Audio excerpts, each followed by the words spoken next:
নমস্কাৰ এটা বিশেষ ভিডিঅ' আপোনালোকৰ মাজলৈ আগবঢ়াব বিচাৰিছোঁ ফটোত যে দেখিছে কণমানিজনী তাই মোৰ ভণ্টিৰ ছোৱালী নেনি সম্পূৰ্ণ নাম নিহান্সি দত্ত আজি এই ভিডিঅ'টো বনোৱা এটাই কাৰণ নেনি যেতিয়া ডাঙৰ হ'ব তাই হয়তো এইটো ভিডিঅ' চাব তেতিয়া তাই খুব ভাল লাগিব তাইলে থকা মোৰ মৰমখিনি হয়তো তাই অনুভৱ কৰিব পাৰিব সো জানুৱাৰী মাহৰ 10 তাৰিখটো আমাৰ বাবে এটা বিশেষ দিন সেই দিনটোতে আমাৰ কলিজাজনী আমাৰ জীৱনলৈ আহিছিল কেতিয়াবা এনেকুৱা লাগে সময়বোৰ যেন ধৰি ৰাখিম তোমাক যেন ডাঙৰ হ'বলৈকে নিদিম কিন্তু সময়ক জানো ধৰি ৰাখিব পাৰি তুমি সদায় মোৰ কলিজাজনীয়ে হৈ থাকিবা তুমি যেতিয়া মোক জে বুলি মাতা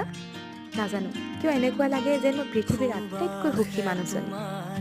তুমি অহাৰ পৰা মোৰ জীৱনলৈ বহুখিনি চেঞ্জেছ আহিল অলপমান দায়িত্ববোধ বাঢ়িল